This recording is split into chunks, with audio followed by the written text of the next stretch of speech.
जय हिंद फ्रेंड्स। आज हम लोग आधुनिक भारत लेकर आ रहे हैं क्योंकि आपके सामने 1 या 2 माह के बाद दरवा का एग्जाम होने वाला है और बिहार एसएससी का भी एग्जाम है। तो हम लोग कम समय में कैसे सिलेबस को रिवाइज करना है, तो 1 या 2 महीना में हम लोग सभी सिलेबस को लगभग रिवाइज कर लेंगे। रिवाइज मोड में आ गए हम लोग। तो आज द डिफेंस फैक्ट्री में आपका स्वागत है, जो भी इस वीडियो को देख रहे हैं या देखेंगे। तो आज हम लोग आधुनिक भारत लेकर आ रहे हैं, जो भी एनसीईआरटी का सार है, एनसीईआरटी का जो नोट्स है पॉइंट वाइज, उस पॉइंट वाइज को लेकर आप लोग के सामने वीडियो को लेकर आ रहे हैं। तो ध्यान से देखिए और इसको दिमाग में मेमोराइज करना है। और ये वीडियो देखने के बाद प्रश्न को प्रैक्टिस करना है, क्योंकि प्रैक्टिस करने के बाद ही आपको सक्सेस मिलेगी। एक कहावत है और एक किताब में पढ़ा, तो उसमें किताब में लिखा गया कि अगर आप 10,000 प्रश्न को आप अगर प्रैक्टिस कर लेते हैं, 10,000 चीज को अगर आप एक चीज को 10,000 बार प्रैक्टिस कर लेते हैं, तो आप उस श्रेणी में आ जाते हैं 0.1 में आप आ जाते हैं। मतलब अगर कोई भीड़ है, उस भीड़ में आप 0.1 में आ जाते हैं। मतलब सोचिए कि 10,000 एक चीज को प्रैक्टिस कर ले, तो आप वहां शामिल हो जाते हैं जहां इंसान सोच नहीं सकता। तो इसे पढ़ने के बाद, ये वीडियो देखने के बाद आप लोग प्रैक्टिस मोड में चलेंगे। तो शुरू करते हैं आधुनिक भारत। हम लोग आज पढ़ेंगे यूरोपीय कंपनी का भारत में आगमन। भारत में यूरोपीय कंपनी कैसे कैसे आया, कौन आया, कब आया। अक्सर एग्जाम में बहुत बार बच्चे इससे कंफ्यूज हो जाते हैं और हमेशा भूल जाते हैं कि कौन कब आया, पहले कौन आया, दूसरा में कौन आया, तीसरा में कौन आया। तो आज ये वीडियो देखने के बाद आप जिंदगी में नहीं भूलेंगे या कभी नहीं भूलेंगे। आज दावा मैं करता हूं कि नहीं भूलना है आप लोगों को। यूरोपीय कंपनी के भारत में आगमन। यूरोपीय कंपनी भारत में क्यों आए, उसका कारण क्या था आने का।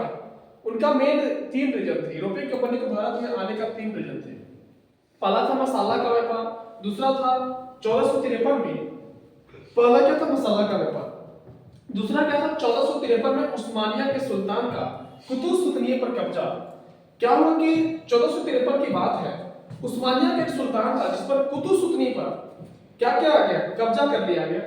और तीसरा यूरोपीय पुनर्जागरण। तो मेन 3 रीजन है यूरोपीय कंपनी को भारत में आने का। 3 रीजन है। पहला जो रीजन है वो पहला है मसाला का व्यापार। मसाले को लेकर आए थे क्योंकि वहां ठंड ज्यादा पड़ती है और ठंड पड़ने के बाद मसाला का डिमांड बढ़ता है। आगे हम लोग देखें कैसे कैसे इन लोग आया भारत में मैप के सहारे। तो अभी जो मेन चीजें 3 चीज फोकस करें कि यूरोपीय कंपनी का भारत में आने का मेन पर्पस क्या था। 3 कारण था। मसाला व्यापार था और 1453 में उस्मानिया के सुल्तान है कुतुबुस्तानिया पर जब कब्जा हो गया।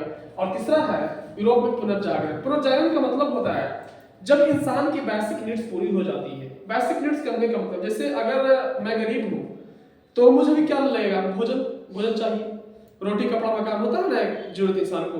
तो हमें अभी लग रहा कि रोटी कपड़ा मकान, कोई इंसान गरीब होता है पहले क्या सोचेगा, भोजन चाहिए। लेकिन जब भोजन मिल रहा है, सही चीज से सब कुछ हो रहा है, रोटी कपड़ा मकान सही हो गया, तो क्या सोचेगा वो, आगे की तरफ बढ़ेगा ना। तो यूरोप में वही हुआ कि जब बेसिक नीड उन लोगों की पूरी हो गई तो लोग एडवांसेस की तरफ सोचने लगे। और एडवांसेस की ओर सोचना है क्या होता है, जब बेसिक नीड पूरी हो जाने के बाद जब इंसान एडवांस की तरफ बढ़ता है, एडवांसेस की तरफ सोचता है, उसी को बोलते हैं हम लोग पुनर्जागरण। तो यूरोपीय कंपनी को भारत में आने का 3 रीजन था, 3 पर्पस था। पहला था कि मसाला का व्यापार के पर्पस से आए थे। दूसरा था कि 1453 में उस्मानिया के सुल्तान कुतुबुस्तानिया पर क्या हो गया, कब्जा हो गया। और तीसरा जो है यूरोप में पुनर्जागरण हो गया। अब हुआ क्या, इसके बाद क्या हुआ, पहले कौन आए। तो पहले जो कंपनी आया पुर्तगाली आया। पहले कौन आया, पुर्तगाली आया। उसके बाद जो आया वो डच आया, उसके बाद अंग्रेज आया, उसके बाद डेनिश, उसके बाद फ्रांसीसी।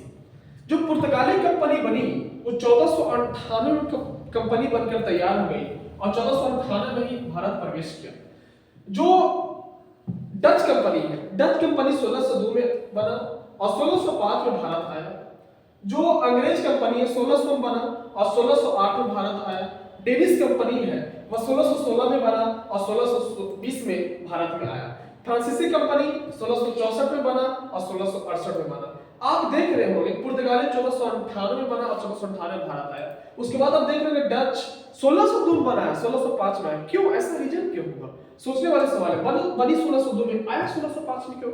आप देखे होंगे अंग्रेज कंपनी 1600 में निर्माण हुई और 1608 में इंडिया क्यों आया, रीजन क्या था, व्हाट्स रीजन। इसको थोड़ा सोचने वाले सवाल है, इसको हम लोग आगे इसके बारे में डिस्कस करेंगे। तो डिस्कस आगे करने के पहले हम लोग ये जान जाएंगे कि कंपनी पहले कौन आया तो यूरोपीय कंपनी में पहला जो कंपनी आई पुर्तगाली आई, उसके बाद डच आया, उसके बाद अंग्रेज, उसके बाद डेनिश, उसके बाद फ्रांसीसी। तो सर हमेशा ये सब भुला जाते हैं जब ये सब मिलान करने के लिए देता है कि 1 2 3 4 पहले कौन आया, तो कभी नहीं भूलना है। एक हम लोग कोड बनाया हूं, और कोड, इस कोड को अगर याद कर लेंगे तो आप हमेशा के लिए आपके दिमाग में रहेगा, जहन में रहेगा। उसका कोड है पूरी अंडे फ्रेस। क्या है कोड? पूरी अंडे फ्रेस।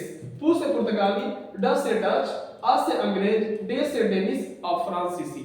तो पूरी अंडे फ्रेस, पूरी भी खाना है और सुबह सुबह का जो नाश्ता होता है ना, पूरी अंडा और कैसा खाना है? फ्रेश खाना है। तो पुर्तगाली कंपनियों का आगमन का क्रम आई थिंक मुझे ऐसा लगता है कि आप नहीं भूलेंगे।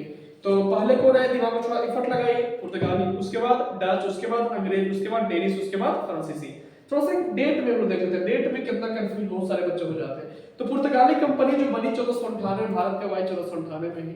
डच कंपनी 1602 में बनी और भारत का वाई 1605 में आई। अंग्रेज कंपनी का बनी 1600 बनी और 1608 में इंडिया आया। तो ये सब थोड़ा सा दिमाग में रखना, क्योंकि ये वीवीआई प्रश्न है। हमेशा देखता हूं मैं, प्रीवियस से जब उठाता हूं कोई भी एग्जाम का, तो हमेशा ये सब क्वेश्चन पूछा जाता है। आगे बढ़ेंगे, जब आगे बढ़ेंगे तो देखेंगे यहां जो है इस मैप में देखेंगे मेरा प्यारा भारत यहाँ है, ये मेरा प्यारा भारत है, ये कोरोमंडल तट है और ये मालाबार तट है।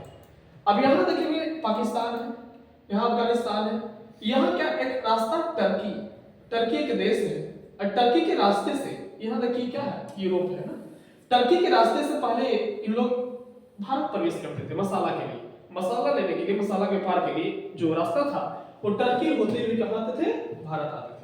लेकिन एक ऐसा बदलाव हुआ, एक ऐसा आकस्मिक चेंज हुआ, अचानक बदलाव हुआ कि जो रास्ता है टर्की का, ये क्या हो गया? ब्लॉक हो गया, बंद हो गया।